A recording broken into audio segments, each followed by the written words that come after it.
19h13 sur Europe 1, Europe 1 Soir Week-end avec Véronique Jacquier et Philippe Guibert. Et notre invité qui vient de nous rejoindre, Jean-Claude Beaujour, avocat international, spécialiste des questions géopolitiques et américaines. Bonsoir. Jean-Claude Beaujour.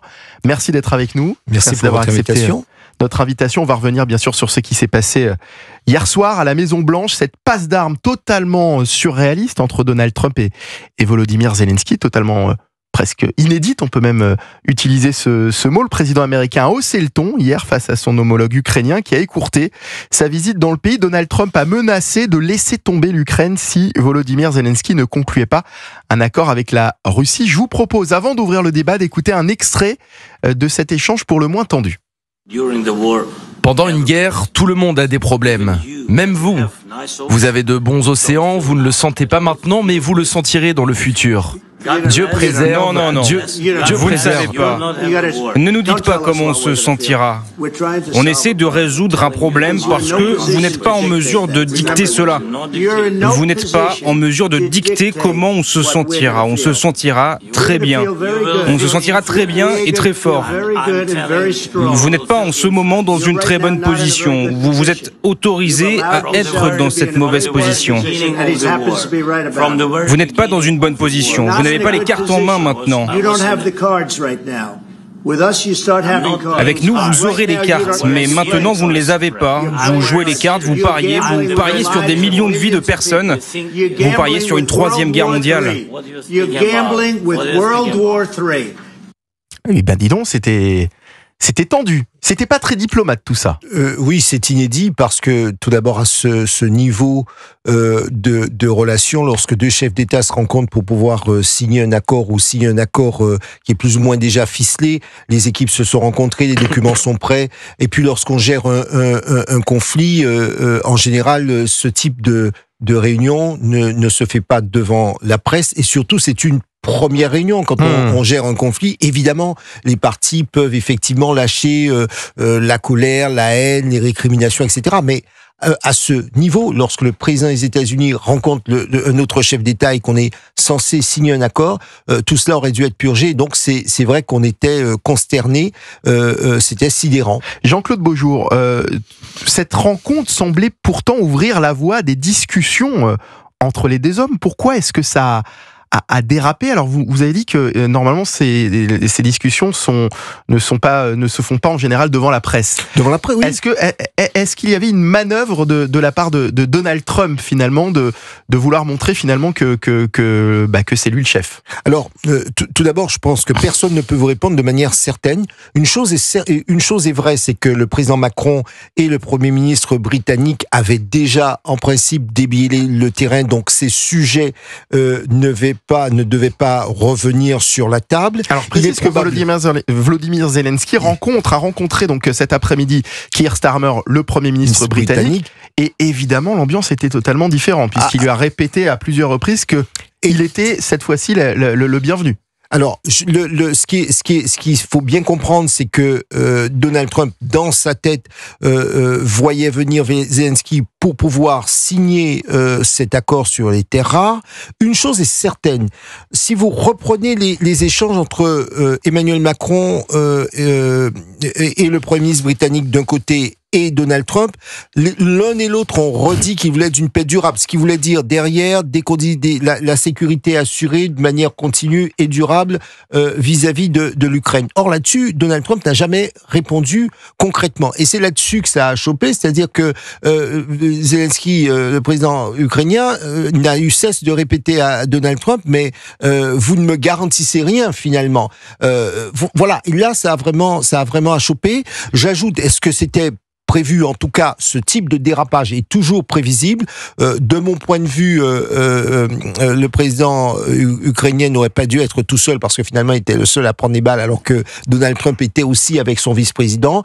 Ce sont des méthodes qui sont déplorables.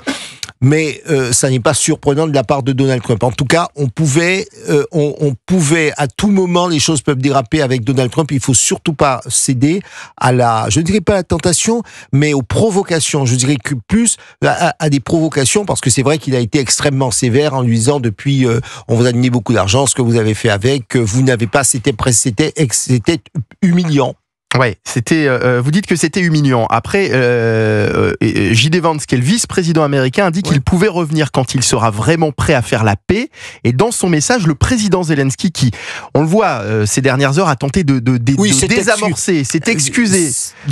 Absolument. Dans on a l'impression qu'il regrette un peu. Oui, bien sûr. Alors, sans dire, je suis vraiment désolé. Et il a dit qu'il regrettait ce qui s'était passé. J'ai écouté la conférence qu'il a donnée, enfin l'interview qu'il a donnée à Fox News en début de soirée à Washington. Il a remercié au moins 6 ou 7 fois dans son intervention qui a duré 15 minutes, 6 ou 7 fois les États-Unis. Ouais, donc... Il a dit oui, le peuple américain, etc. Donc il dit ok, je reconnais qu'on m'a aidé. Pour autant, il est revenu sur l'essentiel en disant attention, moi, il faut comprendre que ce sont des vies, des hommes et des femmes qui sont décédés, et donc moi, mon intérêt, notre intérêt, l'intérêt de l'Ukraine, c'est de faire en sorte que une paix, un cessez-le-feu soit durable. Il a dit que personne ne veut la paix plus que nous.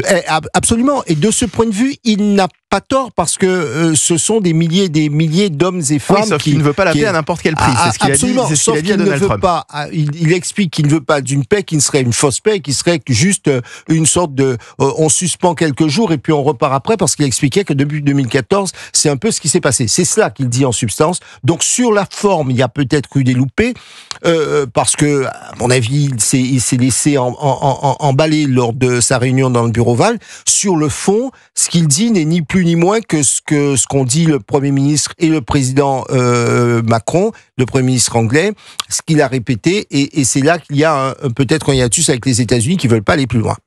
Philippe Guibert, pardon. Est-ce que paradoxalement, après avoir vidé leur sac, après cet incident effectivement déplorable, regrettable, est-ce que finalement ça ne va pas faciliter le retour à la discussion ? Parce que Zelensky, vous le disiez, ne peut pas se permettre de claquer la porte. Non, mais il l'a fait. Il l'a fait, mais il est en train de se rendre compte en qu'il a commis une erreur. les angles. Oui, mais il aurait pu y penser hier. Oui, mais enfin, c'était pas facile face à Donald Trump. Et Donald Trump lui-même est apparu comme arrogant, comme brutal, et qu'il va aussi peut-être être sensible au fait qu'il doit redresser cette image. Donc, est-ce que ce choc qui a ému tout le monde ne va pas faciliter la reprise de discussion ? Alors, c'est un paradoxe. Jean-Claude Beaujour. Alors, toute la question tout au long de la soirée a été également ce matin chez certains de vos confrères. Est-ce que ça pouvait être prémédité ou pas ? Est-ce que ça pouvait être prévisible de la part de Zelensky ? Est-ce qu'il a été sous-préparé ou pas préparé ? Il y a 2 hypothèses. On peut très bien se dire la réaction de Donald Trump, elle était prévisible. Il y a 2 hypothèses, mais on peut se dire que Zelensky s'est laissé justement ça. On peut très bien imaginer que Zelensky se soit dit, en allant comme cela à la confrontation, tout d'abord, c'est peut-être une façon, et on voit bien, de dire l'Europe sera beaucoup plus proche de moi parce que l'Europe va devoir soutenir. Ça peut être un pari. Moi, je ne le pense pas, mais ça peut être aussi une stratégie de dire comme ça, j'aurai les Européens avec moi. De toutes les façons, il revient à la table des négociations et Donald Trump sait bien aussi, chacun est sur une ligne de crête parce que malgré tout, même si les États-Unis ont effectivement tiennent le manche, Donald Trump a dit vous reviendrez lorsque vous serez prêt à signer. Donc, il aurait très bien pu dire c'est terminé, au revoir, merci. Vous reviendrez quand vous serez prêt à faire la paix. Quand vous serez prêt quand vous serez prêt à signer. Mais il dit vous reviendrez. Donc, la porte reste ouverte parce qu'on aurait très bien pu imaginer que Donald Trump dise terminé, au revoir, merci, et je circule. Le problème, Véronique Jacquier, c'est que la paix, on l'a compris, elle a un coût. Et les États-Unis se disent qu'il n'y a pas de raison que ce soit entièrement de leur poche sans aucun retour derrière. Et ce prix, pour le moment, Volodymyr Zelensky a du mal à vouloir entendre finalement que cette paix, il va falloir elle va coûter quelque chose à l'Ukraine. Alors, elle va peut-être coûter quelque chose à l'Ukraine, mais en tout cas, ce qui est sûr, c'est que il faut faire la paix. Et c'est vrai que j'ai compris, moi, ce que j'ai compris, c'est que hier, Donald Trump a explosé quand Zelensky a commencé à revenir sur ce qui s'était passé en 2014, et il s'est préoccupé du passé, il a commenté le passé, au lieu de venir avec quelque chose dans sa besace, avec quelque chose de constructif, en disant à Donald Trump, Trump, écoutez, on a besoin de votre soutien, on a besoin de votre protection, et en contrepartie, on a bien compris qu'il fallait qu'on lâche un petit peu. Là où Zelensky s'est arc-bouté sur le fait que, en contrepartie de la signature de l'accord sur les terres minières, on ne lui proposait qu'un cessez-le-feu. Et c'est là, en fait, que Donald Trump a explosé. Il a dit cessez-le-feu, c'est à prendre ou à laisser, parce que nous, on veut la paix. Et il faut savoir, enfin moi c'est ce que j'ai compris, vous allez me dire si je me trompe ou pas, pourquoi Zelensky ne veut pas de cessez-le-feu, parce que qui dit cessez-le-feu dit plus de combats, dit pourquoi pas derrière de nouvelles élections, et dit qu'il va potentiellement sauter de son siège de président ukrainien. Et il sait que... Oui, d'accord, mais enfin, il sait qu'il ne va pas jouer une partition qu'il souhaiterait peut-être dans l'avenir. Alors, ma réponse sur deux aspects. Le premier, c'est ce qu'il demande précisément. Il demande qu'effectivement il y ait des garanties de sécurité, c'est-à-dire la protection aérienne des Américains, parce que l'Europe à elle seule ne peut pas tout garantir à l'Ukraine, protection aérienne, et puis tout le support, service de renseignement, etc. Donc c'est sa demande. En tout cas, moi, c'est ce que je note très objectivement. Qu'il est à côté des préoccupations de politique interne. Pourquoi pas? C'est un homme politique, il peut très bien se dire, si je cède ou si je donne le sentiment de céder trop facilement, eh bien, les carottes sont cuites pour moi sur le plan interne. Mais ça n'est pas aussi facile, puisque la réaction d'un certain nombre de républicains assez proches du président Trump, ça a été tout de suite de dire hier, eh bien, c'est bien la preuve qu'on ne peut pas négocier avec monsieur Zelensky, alors même que c'était des républicains supporters de la cause irakienne. On peut pas négocier avec Zelensky, il va peut-être falloir qu'on cherche quelqu'un d'autre ou qu'on ait face à nous quelqu'un d'autre. Donc il y a aussi ce risque, c'est que Donald Trump dise, eh bien on peut vraiment pas travailler avec lui, il faut qu'il s'en aille pour qu'on puisse discuter avec une autre personne. C'est là où je dis que la préoccupation de politique intérieure, je veux bien entendre qu'ils se disent, bon, il faut que mon peuple sente que je me suis battu jusqu'au bout, mais c'est quand même à double tranchant. Cette affaire. Je pense que la question de la sécurité durable, telle que l'a rappelé le Premier ministre anglais et le président Macron, en tout cas, c'est ce que Zelensky dit à plusieurs reprises, c'est sa ligne de discussion. Jean-Claude Beaujour, ma dernière question. Quelles conséquences cette passe d'armes peut-elle avoir sur le conflit entre l'Ukraine et la Russie, en sachant que l'Europe se range clairement derrière le président Zelensky? Emmanuel Macron a pris la défense du président ukrainien en disant que le peuple agressé était le peuple ukrainien et qu'il méritait le respect. Berlin a appelé les Européens à s'engager plus fermement que jamais auprès de l'Ukraine. Quelles conséquences cet échange risque d'avoir sur le conflit?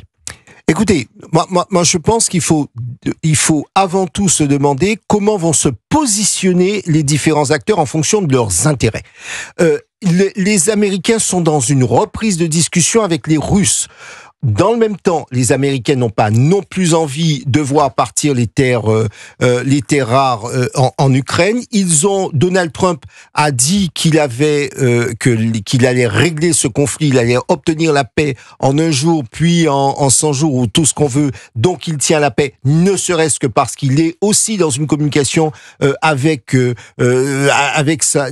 ses électeurs, ceux qui l'ont élu, et il a besoin de ça. N'oublions pas malgré tout, il a cette considération de politique intérieure. Dans quelques mois, il y a des élections, dans 18 mois, il y a des élections de mi-mandat, il s'engage, c'est un homme de communication, il veut cette paix. Donc il va tout faire pour que cette paix se fasse en disant j'ai obtenu la paix là où et il l'a redit hier, là où Obama a échoué, là où Biden a échoué, Hillary Clinton a été mauvaise, etc.